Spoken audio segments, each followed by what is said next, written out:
Hey guys. Well, I don't know what's being broadcast at the moment, but hello, how's it going? My name is Arden. Um, okay, it looks like that all aired. That's fine. Sorry. YouTube took an unusual amount of time to connect there, and I'm not sure what that's about. I need to be here. Great. So, how's it going? I am back. For those of you that saw my Black Adam stream earlier today, I am dog sitting, so you might see him around. He's currently lying on the floor, well out of frame, but he showed up last time a couple of times and was lying on the bed uh, at the end of the stream. But I have since walked the boy. Oh, I gotta be careful. I keep saying that, and he doesn't seem to care. And Chilpeen, thanks for joining us. Fun username.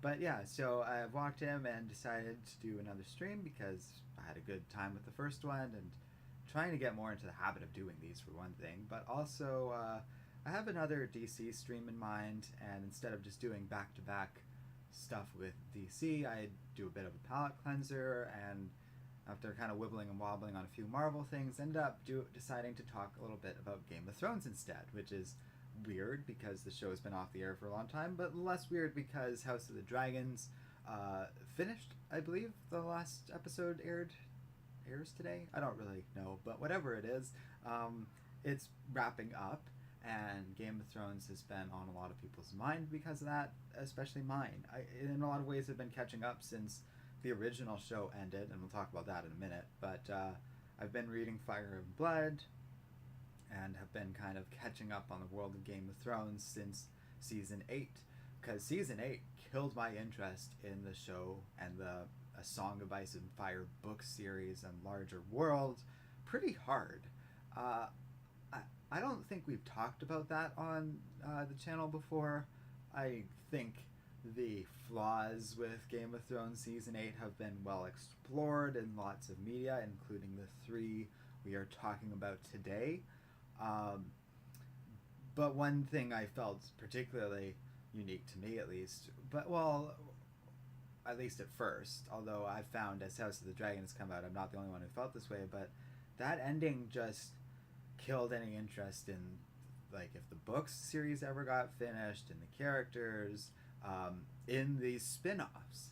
And it really took something like House of the Dragon to kind of stir something within me to be reinterested in. Chili Peen says, I recently rewatched Game of Thrones. Well, my girlfriend hadn't seen season 7 and 8, so I rewatched those with her, and then have been watching videos kind of on the other stuff and really appreciating the earlier series, while also appreciating just how bad season 8 truly flubbed them. If you want a good contrast between the two, just watch some of the earlier seasons of Game of Thrones for a good idea of just how badly things have gone. But a curious thing that I've come across that I don't see a lot of people talking about, because we're not here to talk about House of the Dragons or even Game of Thrones season 8, the original, although that's definitely a lot more relevant to today's topic than House of the Dragon. We are here to talk about these fan projects that I've come across kind of redoing season 8. And I kind of first heard about them on other videos more talking about House of the Dragon, just sort of idly referring to these, saying just that in the context of Game of Thrones season 8 is so bad that pretty much anyone who does these different versions and stuff like that can make a better ending than what we got out of the original season 8. And out of curiosity, I started looking into that a little bit. I found myself, at least at first, a little picky. I didn't really want, like, to read someone's fan fiction. I've already read a few theories or, like, put together stories by in one case, like, even other authors, and they, like, basically outline what they think A Song of Ice and Fire is going to end, and it has a lot more stuff involving Euron and his darker, more mystical role than the book series, and that sort of thing. So it really doesn't correspond to anything we would have seen in the show. Also, it's just like in bullet form, but even something like written fan fiction, for whatever reason, really didn't appeal to me. I guess because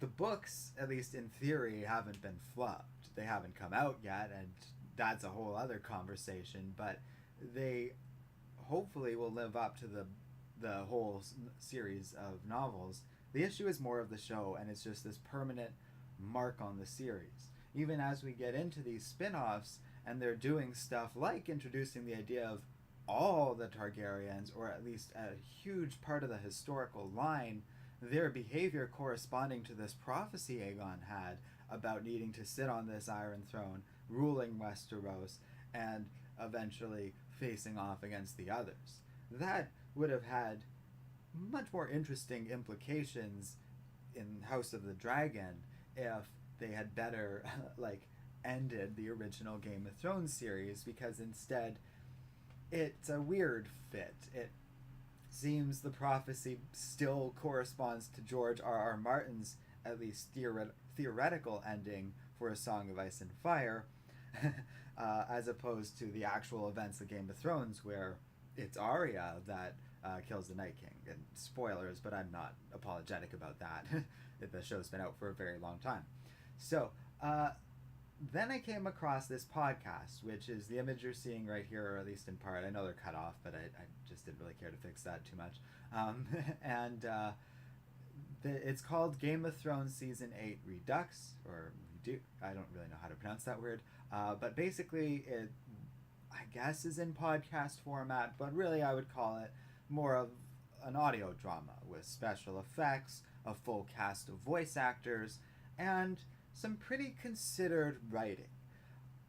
I liked it overall, and I think out of the three we're talking about today, it's the strongest on a few fronts. However, the last couple of episodes lost me a little bit. They get a little too fluffy, and I'm not going to spoil these. If you want to check them out for yourself, I have put links to them in the video description in a certain form, and I'll explain them as we go through it. But for this one, it just goes straight to the Spotify podcast, and you can listen to all the episodes yourself. The biggest problem with it is the audio engineering on it sucks.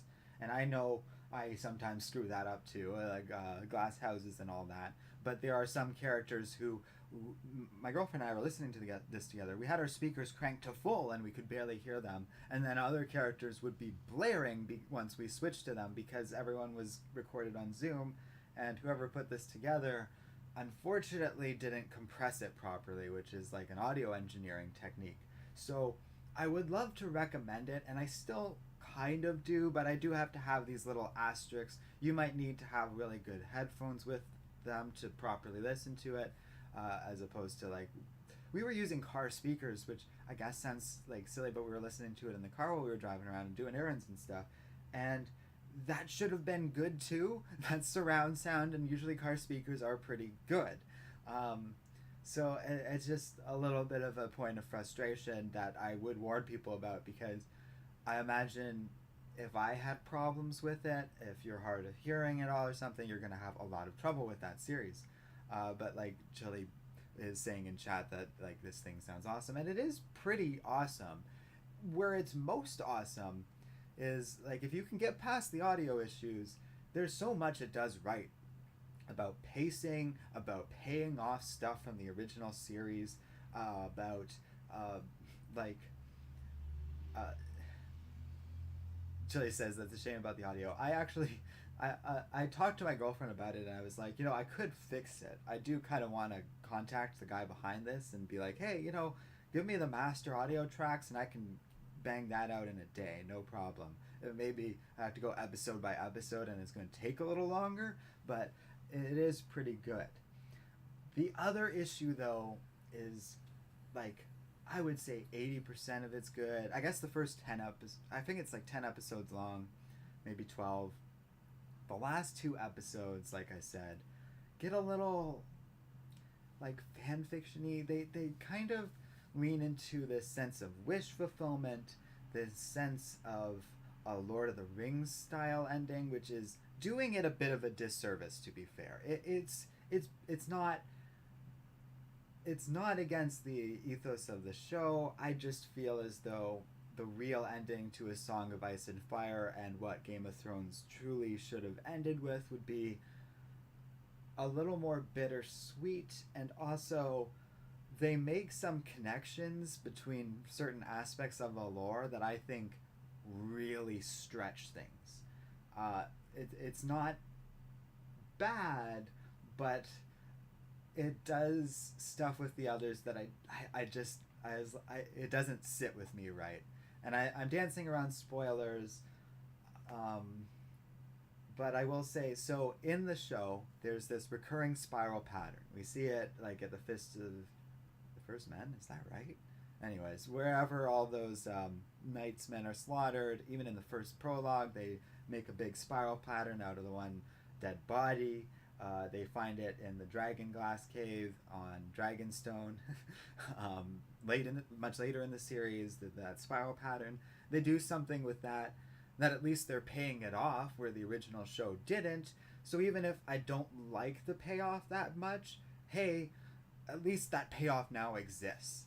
And the other thing that's interesting that I actually appreciate, so for example, in the original show, Brienne gets knighted by Jaime in one of the few moments that I think most people would agree is fairly well written and a great moment for these characters. The podcast doesn't do that. It really doesn't recreate any of the moments in the original series, instead kind of doing its own thing. And it's like, oh, okay, so you lose that scene, but A, it already exists, so who cares? And B, they do other character stuff, and they pay off a lot of other character things and do some pretty heart-wrenching things. And one thing I will give the podcast credit for is, yeah, I'm saying like, oh, it's kind of got too happy of an ending. But before that, it does have a lot of pretty heavy-hitting deaths and moments that will leave your jaw dropping, the way the original series did in its earlier days. So it does a lot right. And like I said, it's probably the one I'm going to recommend the most, even if there are little problems here and there, and you should check it out. Well, we'll get into what I take away from that once I talk about the other two a little bit. But I do have kind of a thesis statement, I guess, kind of brewing in my head. Also, it's getting pretty dark in here, so let me turn on a light real quick. How's that? Oh, that's much better. There we go. Tevia, thanks for joining us. That's cool because you weren't around for the first stream, and maybe I'll get to see a few people throughout the day doing it this way. Chili says, I wrote my own ending, and I had flashbacks of Sam teaching Danny to use a sword, and calls her his sister. Oh, interesting. Yeah, so, before we move on to the other two, I guess what I was thinking about that comment just in live chat there is, so I like that, or what I like about it is there's a lot on the table in this show. Less so than the book series, which kind of even has more plot elements hanging as it goes into Winds of Winter, but there's still plenty of introduced ideas and concepts in the series that can pay off and be explored in all sorts of different ways. And I'm not against this practice, obviously not. If I'm reviewing 3 of these, it means I fully indulged in 3 of these, and they are long. I will warn you about that. None of this is short. And the other stuff I'm about to recommend is equally pretty drawn out. And let's talk about those for a second. And Tevia, my day's going good. We're doing a bunch of streaming, but I hope you're doing well, and so is everyone in chat. But I was going to say the next 2 I want to talk about are both done by the same YouTube channel. And while there is like one narrator as far as I can tell, I don't know if they're just one person. I don't really know much about them at all, but it seems as though they got multiple people involved in this project, because what they did, and they're Talking Thrones. So for those of you, like, we don't talk much about Game of Thrones at all here on Comic Island, but we have before, and they have been adapted into graphic novels and stuff like that, so it's perfectly relevant. But Talking Thrones seems to really specialize in like YouTube channel or Game of Thrones and A Song of Ice and Fire stuff, and they completely redid Game of Thrones season 8. It's not as fully produced as the podcast, but they use the video format for one thing, so they have that going for them. And also they just kind of have one person narrating it instead of having a bunch of voice actors like in the podcast. So it's a bit of a step down production wise. There's no sound effects or anything like that, which isn't, it's not what they were trying to do. It's more of them explaining how they would do season 8, and then in a completely other separate project, which is also really long and interesting, they did a season 9 for Game of Thrones, which I think is really interesting because then it takes season 8 as canon and sort of tries to recontextualize moments and put things in a new perspective that I quite like. Tevye was saying, yeah, Game of Thrones season 8 finale was so disappointing. Personally, I'm just ignoring Game of Thrones' terrible finale. Well, and I guess that's part of where I struggle with it is a good series. It is very interesting. It has a lot of moments, especially in the books, that really stick with me in terms of like bits of dialogue or lines. Martin has a way of writing that I find really compelling, even if you can take little bits of it out of context where he's just endlessly describing food or Daenerys' diarrhea, and it's a little silly. He's a good writer though, and he writes stuff like words are wind and all that, and I guess just even he gets a lot of that stuff from other fiction and language, but he puts it all together in a very interesting way that not a lot of writers can do. And that bled through so much in the early era of the series. A lot of the first 3 books are in the first 3 seasons, and then it all kind of gradually piddles out from there.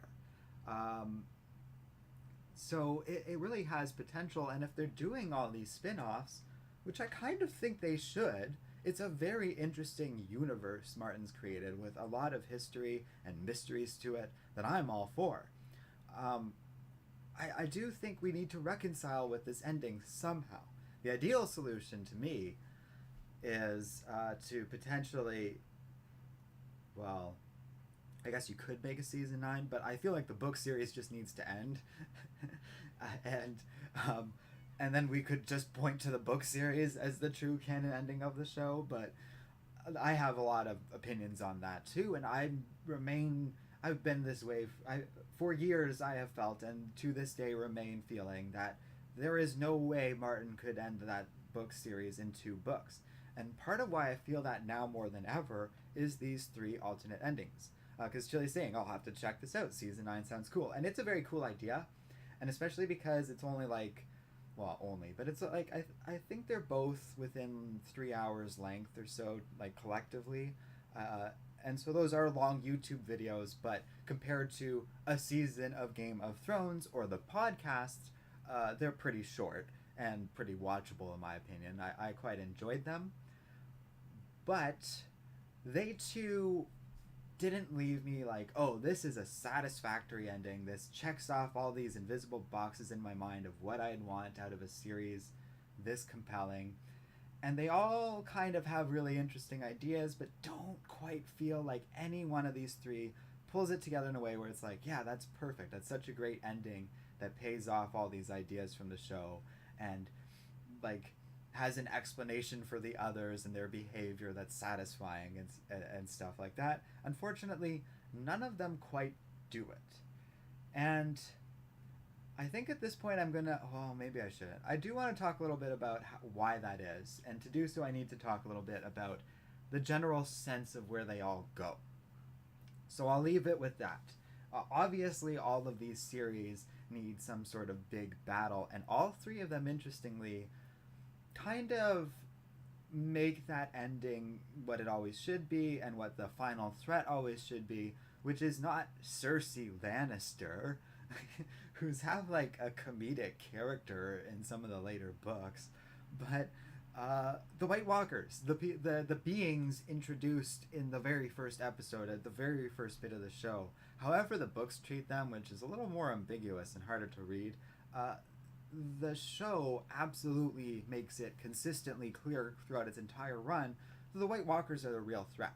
And it's kind of part of the whole theme of this series is that while everyone's playing politics and fighting amongst each other, very few characters are actually focused on and realize that there is an undead army swarming in the north that threatens to wipe out everyone according to legend.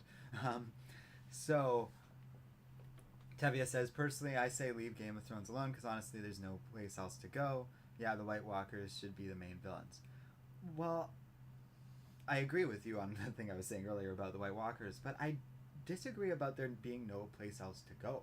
The part of Game of Thrones I find most interesting, and this will vary person to person, but I've always felt what's most interesting about this particular world and this particular fantasy setting is not the politics or the characters, but they are important to the story, obviously, but it's this world where everywhere you turn there's mysteries, magic that's uncontrollable and uh, like seems to wax and wane from the world without full predictability, but has this destructive potential to wipe out entire civilizations.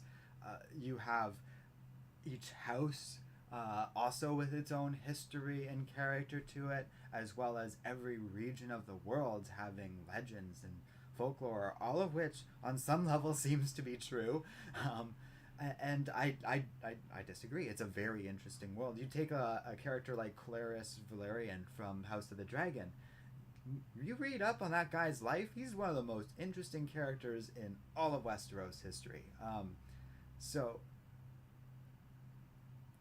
hey, that's cool. Victor Giovanni says, I missed you in the beginning. Is Talking Thrones one of the few videos that you cover? Even though the video itself is a little rough, I feel it's the best reimagining of the final season of any. You are absolutely correct. In fact, it's two of them. I'm talking about their season 8 that you're talking about, and then they also did a season 9. So those are two of them, and then there's also a podcast we're talking about called Game of Thrones Season 8 Redux, which is very new, actually. It only came out kind of right around the premiere of House of the Dragon, and finished, I guess, a month ago now. But yeah, completely. Oh yeah, so I guess my point is there's a lot we can do with this world, but we do kind of need to reconcile with this ending.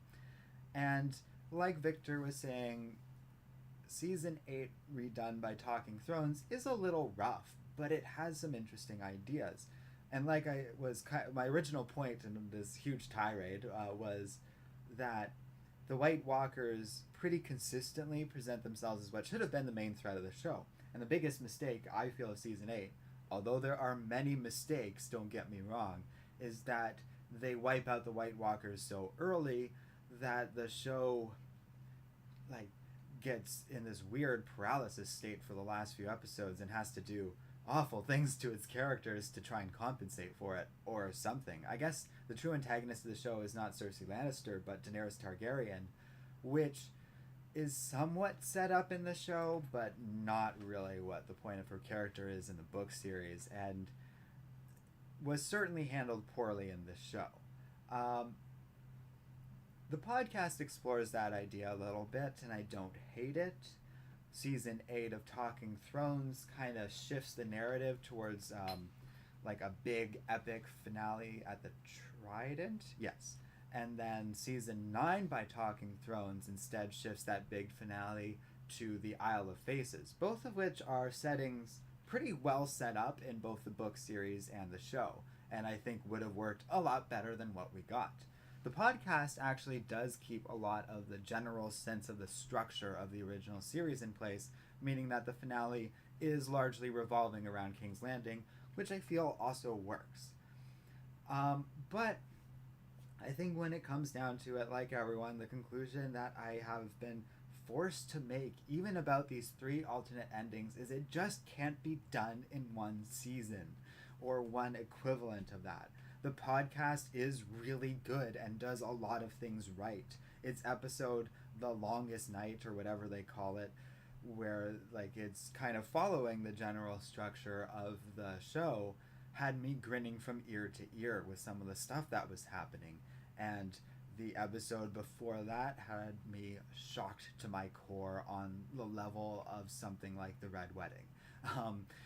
But it kind of feels like it had a rushed ending that didn't really make a lot of sense. Those last 2 episodes, while my girlfriend liked them, I found them a little rough, and just, yeah, exactly how Victor described the Talking Thrones thing. It's just not quite as polished as stuff like the Game of Thrones books, although even book 5s and 4 are a little shaky on that, if you ask me, and the first few seasons of the show. And also, House of the Dragon, to its credit, that's been pretty great too, and shows that, like I was saying earlier, there's a lot of potential in this universe. We just need to better realize it. And I think part of the problem is that and Talking Thrones kind of feel like they're rushing through stuff and trying to cram all these big ideas into one short ending, where the problems of this series really started in season 7. Rewatching that with my girlfriend really cemented that in my brain, because that's when we lose our first dragon. That's when our characters start teleporting around. That's when decisions start to be real questionable real fast, and that's also when they really have nothing to go on from George R. R. Martin. So it sucks to kind of come to this conclusion, and I knew it was gonna be like just a rough ending to this stream, because unfortunately I think it's worth watching all of these, and I've kind of expressed that opinion throughout. I'm not trying to present any of them as this perfect ending to this series. Unfortunately, as best I can tell, one doesn't exist. And I know there are more alternate endings out there by fans. I've seen some more than what we're talking about today myself. But I do feel as though this needs to be reconciled with on some level by HBO. I don't know how or why. I actually do have some ideas myself about how that could be done. And I think there's no going back. It's cool to explore these alternate things, and maybe one day someone will understand that this is probably a multi-year project where you need to create new seasons for the show and do like a new 7, 8, 9, or 10 or something ridiculous, which I don't know if any non-official product is ever going to be able to pull off. And, you know, it's a lot to ask. I'm not saying they should. And it's a little unreasonable for HBO to ever be able to pull together all these actors again and put something like that together. But what HBO can do, and I think what they should do, is they have this Jon Snow spin-off coming out. They have all these other spin-offs they're potentially planning, and I think they need to, and by the way, I don't feel as though they did this with House of the Dragon. They can't run away from the original Game of Thrones series. House of the Dragon's kind of setting up that, oh, these Targaryens knew something about the White Walkers and that they were coming, and that's why they conquered Westeros and sought to maintain it. It's probably why a lot of Targaryen kings and their one queen did what they did throughout history. I think that's a really interesting idea. But for something like the Jon Snow series, I don't think we can just ignore everything that happened before and just start fresh. I think that Jon Snow series needs to reconcile with everything that happened before. And it is doable. Victor says, Talking Thrones version allowed me to not hate Game of Thrones for the first time since the finale. I consider that a miracle, because Season 8 was the biggest TV abomination ever. Yeah, and you know, because of the order that I just happened to pursue these, I kind of feel like the podcast did the same thing for me. Yes, House of the Dragon is what kind of turned me towards that, and it kind of can take a lot of that credit too. Yes, it's a little more like complicated because I kind of was getting into Fire and Blood stuff before that as well, because of House of the Dragons.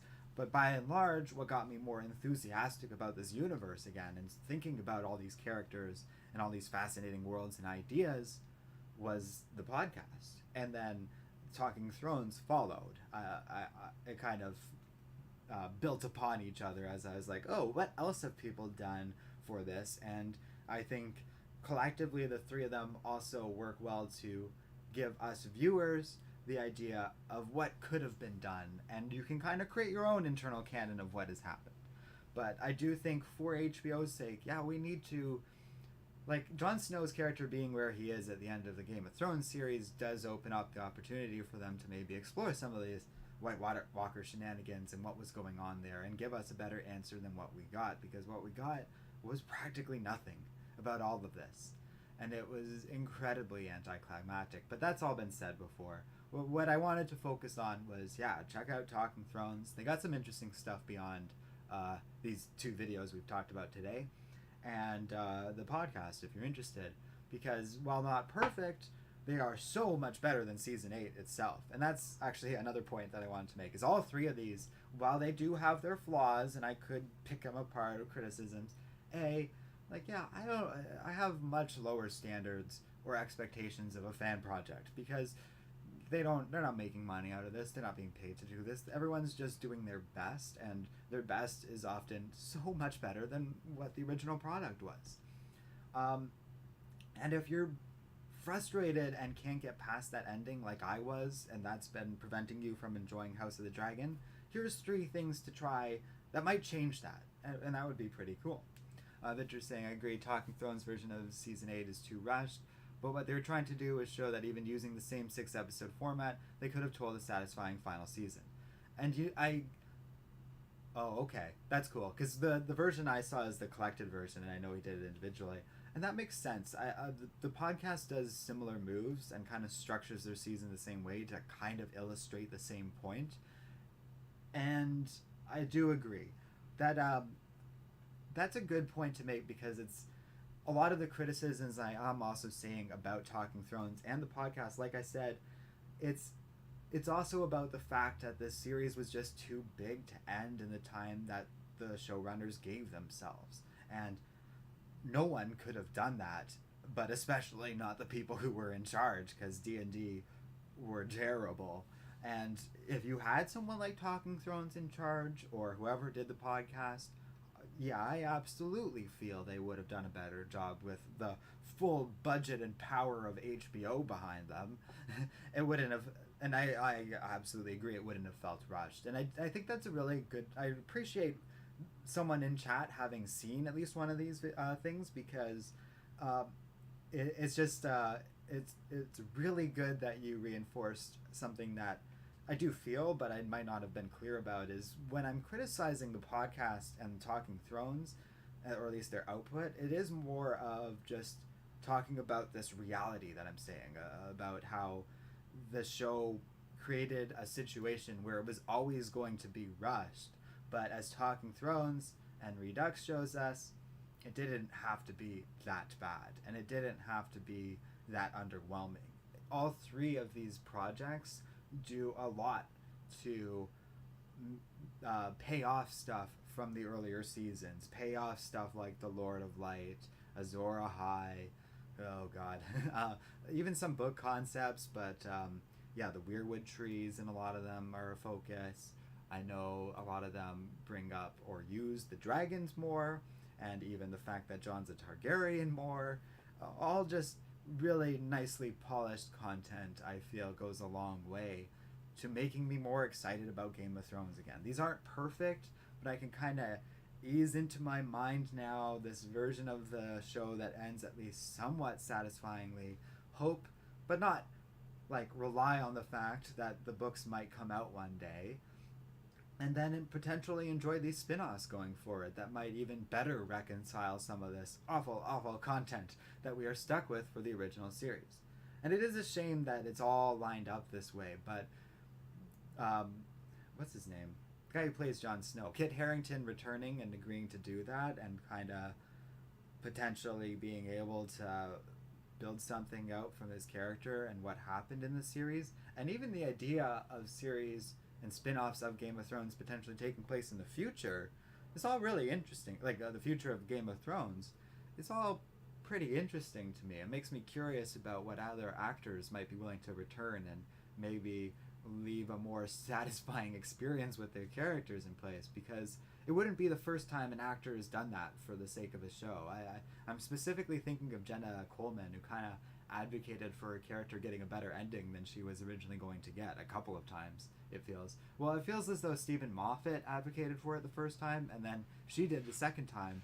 And whatever you can say, like whatever criticisms there might be about Clara Oswald as a character, she was right that her character leaving when it would have been underwhelming. So that's a random Doctor Who review for you, but my point being, some actors care about their characters more than like, oh, I have this big movie career ahead of me. Because Kit Harington does have this big movie career ahead of him. So him choosing to do like an HBO spin-off, I assume they offered him a good amount of money, of course, but it feels a little more creatively driven, I guess, when you have someone who is like an MCU superhero uh, in his spare time. He really had a choice with whether or not he would do that spin-off, right? And so it leaves me kind of hopeful for this franchise going forward, where once I had totally given up. Oh man, like it had been whenever that original season had come out, didn't want anything to do with Game of Thrones until this year. I think it's like 4 or 5 years, right? So it's wild. It's just wild to think about. Anyways, that's all I really had to say about this review. I kind of wanted to keep it relatively short because I did want to do one more stream because Gotham Knights came out and I was potentially going to try it out, but we'll have to see because I need a break after this. I've been talking for a long time today. So at some point we're going to try out Gotham Knights. I haven't played it yet, so it would be like a fresh reaction kind of video, and I think that's pretty cool. It like just came out. So yeah, that was my cooldown from DC mode, and then we'll see where we go from here. I think you all saw the dog wander off onto the couch, and yeah, we're having a restful evening here anyways. But yeah, thanks for watching everybody, and we'll see you all next time on Comic